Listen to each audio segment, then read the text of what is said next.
वाला था, एक जवान जिसको उसके पिता ने बहुत प्रार्थना के बाद अपने जीवन में पाया था। वो उस स्त्री का पुत्र था जिससे वो अत्यंत प्रेम करता था। बहुत ध्यान से सुनिएगा, ऐसा नहीं कि पिता उन बाकी बच्चों से प्रेम नहीं करता, परंतु उसके स्वभाव, उसका जीवन, उसका पवित्रता का जीवन, उसका सबमिशन, वो कहना चाहिए बेटा अपने पिता की अधीनता में रहता था, गलत बातों में मन नहीं लगाता था, अपने बड़े भाइयों के साथ गलत चीजों में, गलत संबंध में वो नहीं था। और सुनिएगा बहुत ध्यान से, पिता ने उसको रंग बिरंगा अंगरखा दिया, एक रंग बिरंगा कोट उसको दिया, और पिता ने उसको हमेशा अपने पास रखा। बहुत ध्यान से सुनिएगा, ये बात उसके भाइयों को बहुत बुरी लगती थी, ये बात उसके भाइयों को अच्छी नहीं लगती थी। मेरी बात बहुत ध्यान से सुनिएगा, दुष्ट लोगों को कभी भी कहना चाहिए जो अच्छे लोग रहते हैं वो पसंद नहीं आते।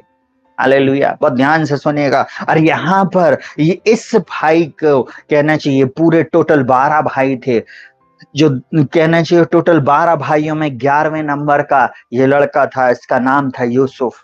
बस ध्यान से सुनिएगा। अब इसके पिता ने अपने पूरे बच्चों के ऊपर यूसुफ को एक प्रकार से कहना चाहिए उनके देखभाल, उनके उनके ऊपर निगरानी करने के लिए नियुक्त किया था, और उन सब में से चुनकर उसको कहना चाहिए अपने पास रखा था, उसको रंग बिरंगा अंगरखा दिया था। बहुत ध्यान से सुनिएगा, उसके मन में, उसके कहना चाहिए मन में और उसके जीवन में यूसुफ ही बसा हुआ था। जब ये भाइयों ने इस बात को देखा, और कहना चाहिए वो तो वो उससे चिढ़ गए, और वो उन लोगों ने एक प्लान बनाया कि एक दिन इसको हम क्या करेंगे, मार देंगे। और ऐसा हुआ, पिता ने बोला तेरे भाई बहुत दूर चले गए हैं, बहुत दिन से उनकी कोई खबर नहीं आई है, जा तू उनका पता कर, जा उनको खोज और उनको उनका समाचार मेरे पास ला। ये तो बहुत सीधा था, ये अपने पिता की आज्ञा के अनुसार अपने भाइयों को खोजने के लिए गया। जब वो रास्ते में था, उसने किसी से पूछा क्या तुमने मेरे भाइयों को देखा? उन्होंने बोला हाँ, हमने देखा कि वो उस दिशा में वे लोग अपनी भेड़ बकरियों की कहना चाहिए चरवाही कर रहे हैं। उन्होंने बोले ठीक है, और वो कहना चाहिए अपने भाइयों के पास जाने लगा।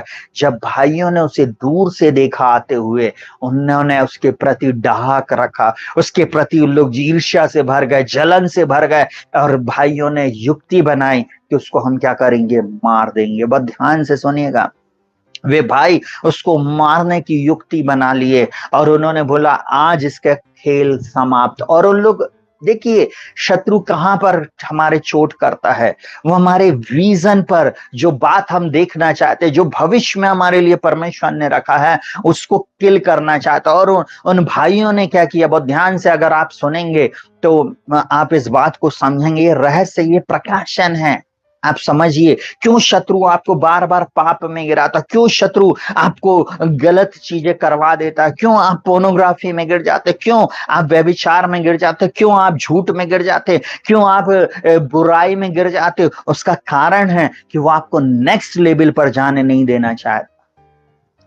यहाँ पर देखिए, ये भाइयों ने अपने अंदर में दुष्टता की और उसको क्या करना चाहा, उसको घात करना चाहा, परंतु परमेश्वर यूसुफ के साथ था।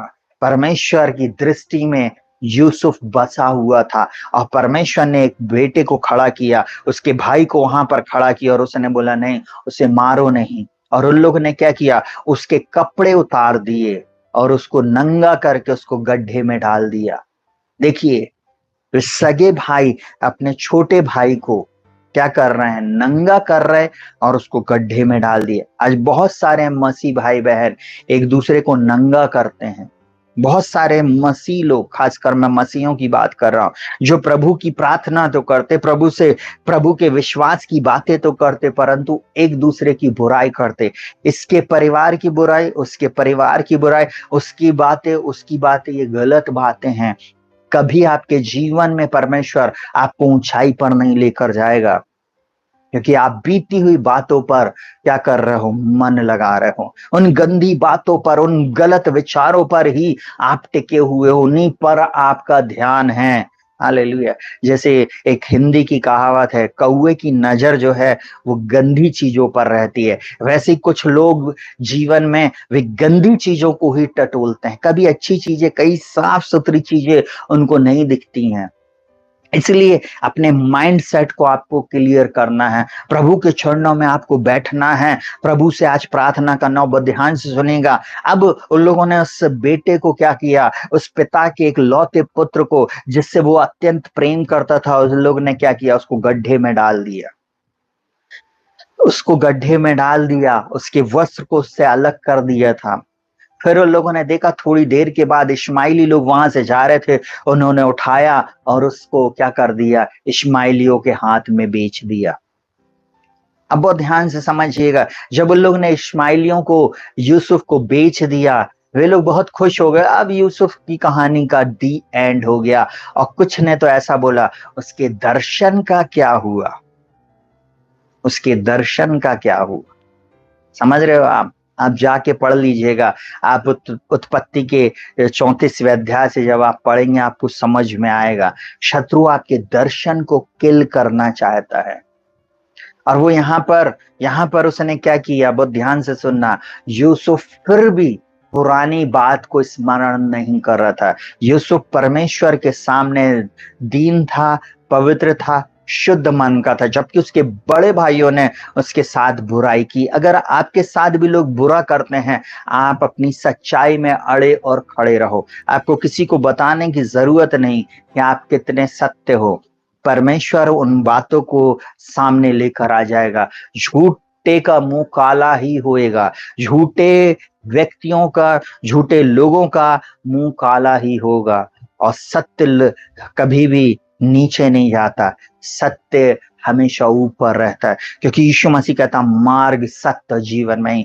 यूसुफ के लिए जो प्लान बनाया गया था उसकी हानि का था, परंतु परमेश्वर ने उसकी हानि को परमेश्वर ने लाभ में परिवर्तित कर दिया। परमेश्वर ने उसकी हानि को लाभ में परिवर्तित कर दिया। परमेश्वर ने उसकी हानि को प्रॉफिट में परिवर्तित कर दिया, लाभ में परिवर्तित कर दिया। और सुनिए का बहुत ध्यान से, वो क्या सोचे, अब तो यूसुफ की कहानी एंड हो गई, परंतु यूसुफ पहुंचा मिस्र देश में, और एक ऐसे घर में जहां पर वो पोतीपर के घर में रहा, जो कहना चाहिए एक आर्मी का एक बड़ा ऑफिसर था, उसके घर में रहा। वहां भी उसके ऊपर एक एलिगेशन लगा, उसकी वाइफ ने उसके ऊपर एक एलिगेशन लगाया, वह विचार का, बलात्कार का उसके ऊपर एलिगेशन लगाया, और उसके बाद उसको जेल खाने में डाल दिया गया। कई वर्ष हो गए होंगे।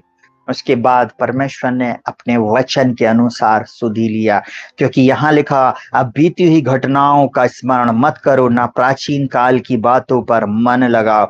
देखो मैं एक नई बात करता हूँ, वह अभी प्रकट होगी, क्या तुम मुझसे अनजान रहोगे। मैं जंगल में एक मार्ग बनाऊंगा और निर्जल देश में नदियां बहाऊंगा। आपका जीवन हो सकता है जंगल का जीवन हो, जंगल का सफर हो, निर्जल हो, कहीं भी आपको पानी नहीं दिख रहा, कहीं भी आपके जीवन में वो आशीष की बरसात नहीं दिख रही, परंतु इस महीने मेरा परमेश्वर आपके जीवन में आशीषों की बहार लाने जा रहा है। बहुत ध्यान से सुनना, यूसुफ अपने भाइयों से बैर नहीं किया। यूसुफ बंदी गृह में रहा, अपने जीवित परमेश्वर की उसने आराधना, स्तुति, तारीफ, महिमा, प्रशंसा किया। वो कभी कुड़कुड़ाया नहीं, बुड़बड़ाया नहीं। उसने ये नहीं बोला, परमेश्वर पिता देखो मैं तो ऐसा नहीं था, क्यों मेरे भाइयों ने मेरे साथ ऐसा किया, मैंने तो हमेशा उनके लिए भलाई किया, मैंने तो सही बातें किया, परंतु उन्होंने क्यों ऐसा किया। आपको मालूम है, उसने कोई बात अपने मुंह से नहीं बोली, परंतु बस वो अपने आप को सच्चे परमेश्वर के हाथों में सौंप दिया। हालेलुया। और एक बात मैं बता रहा हूं, एक दिन आया, एक समय आया, फिरौन ने एक सपना देखा, और वो सपने का अर्थ बताने वाला कोई भी व्यक्ति उस देश में नहीं था। तब वे दो लोग जिन्होंने बंदी गृह में जो यूसुफ के साथ थे, जिनका सपना यूसुफ ने बताया था, उसमें से एक व्यक्ति तो मार दिया गया था और एक जीवित था जो राजा के पास पानी पिलाने का कार्य करता था। सुनिएगा बहुत ध्यान से, उसको कहना चाहिए यूसुफ की याद आई और उसने बोला, राजा तेरे स्वप्न का अर्थ कोई अगर बता सकता है तो वो एक इब्री व्यक्ति है, एक जवान है जो बंदी गृह में, जिसने मेरे सपने का अर्थ बताया, उसके कारण मैं आज यहाँ पर हूं। आपको मालूम है, परमेश्वर ने यूसुफ के जीवन में एक कहना चाहिए एक बार में उसके लिए बंद द्वार खोल दिया। हो सकता है जंगल का सफर लग रहा था, उसको टोटल काल कोठरी अंधेरा लग रही थी। अब उसने बोला, प्रभु इतनी पवित्रता, इतनी शुद्धता आपकी मैं स्तुति आराधना कर रहा हूं, मैंने अपने जीवन को किसी भी गलत कार्य में नहीं फंसाया, फिर भी मेरे साथ ऐसा क्यों हुआ? अब से तो मैं नहीं ऐसा करूंगा, अब मैं संसारिक लोगों के समान हो जाऊंगा। उसने ऐसा निर्णय नहीं लिया, परंतु वो फिर भी पवित्रता में चलता रहा और वही पवित्रता उसके लिए मार्ग खोल दी। आपको मालूम है, वो पवित्रता के कारण यूसुफ सबसे पहले कहां पहुंचा? वो पहुंचाया गया राजा के सामने। वो राजा के सामने। आज आप लोगों को एक बात बोल रहा हूं, परमेश्वर आपके जीवन में एक नई बात करने जा रहा, नई बात। आप राजाओं के सामने पहुंचाए जाएंगे। अद्भुत रीति से परमेश्वर बंद द्वारों को खोल देगा। आप नहीं समझ सकते, जो आपके मस्तिष्क में जो बात नहीं चढ़ी है, वो मेरा परमेश्वर आपके लिए करने जा रहा है। चिंता मत करिए, चिंता मत करिए। इस महीने मेरा परमेश्वर आपकी सोच, आपकी समझ, आपकी कल्पना से परे काम करने जा रहा। विश्वास से इस वचन को ग्रहण कर लीजिए, विश्वास से इस वचन को डिक्री एंड डिक्लेयर करना, इसको घोषणा करना और इस वचन को आदेश देना शुरू करे। बोलता, देखो मैं एक नई बात करता हूं, वह अभी प्रकट होगी। बस आपको एक ही चीज बोलना, प्रभु आप नई बात करने जा रहे हैं। प्रभु मेरे जीवन में, अगर आप पास्टर है तो बोलो, प्रभु मेरी कलीसिया में एक नई बात करने है। अगर आप माता पिता तो बोलो, प्रभु आप मेरे परिवार में, मेरे बच्चों के जीवन में एक नई बात करना जा रहे हैं। प्रभु जी, वो अभी प्रकट होने जा रही है। प्रभु मैं धन्यवाद देता, आपके शरीर में बीमारी है, आप बोलना शुरू करें, प्रभु आप मेरे शरीर को नया बनाने जा रहे हैं। प्रभु जी मैं तेरा धन्यवाद करता हूँ, धन्यवाद करती हूँ। ऐसे बोलकर आप जब प्रार्थना करेंगे और प्रभु की बातों को घोषित करेंगे, आप नई बातों को होता हुआ देखेंगे। यूसुफ बंदी गृह से निकालकर राजमहल पहुंचाया गया। जब राजा के सामने लेकर आया गया उसे, तब वो बहुत सुंदर वस्त्र पहनाए गए। उसके बाल कटे हुए थे, उसको बहुत अच्छी वेशभूषा पहनाई गई, उसको बहुत अच्छे वस्त्र पहनाए गए। आप बहुत अच्छे कहने चाहिए सज संवर के वो राजा के सन्मुख पहुंचा। आपको मालूम है, वही भाई जिन्होंने उसको नंगा किया था, वे नहीं जानते थे कि कुछ वर्ष बाद हमारा भाई, हमारा छोटा भाई एक दिन एक देश में बहुत सुंदर वस्त्र पहनकर उस देश का सेकंड व्यक्ति होएगा, उस देश का सेकंड प्रधान होएगा। राजा फिरौन के बाद अगर कोई दूसरा था तो वो था यूसुफ। हालेलुया, यूसुफ दूसरा था। हालेलुया, उस देश में वो इतना शक्तिशाली था। कई बार शत्रु आपको बताएगा कि आप बलहीन हैं, आप कुछ नहीं, आप बेकार हैं। मत उसकी बात पे ध्यान देना। जवानों, उन बातों पे मत विचार करना। जब आपको लोग बोल रहे तू कुछ नहीं कर सकती, तू कभी कुछ नहीं करेगा, आप फोकस बनाए परमेश्वर के वचन पे, बिल्कुल मनन करते रहें। बोले, प्रभु तू नई बातें करेगा। मैं तेरा धन्यवाद करता हूँ, तो नई बातें मेरे जीवन में करेगा। और आप देखेंगे, आज इस वचन को अपने जीवन में ले ले मेरे प्रिय भाई बहनों, आप देखेंगे वो परमेश्वर आपकी परिस्थितियों को बदलेगा इस वचन के।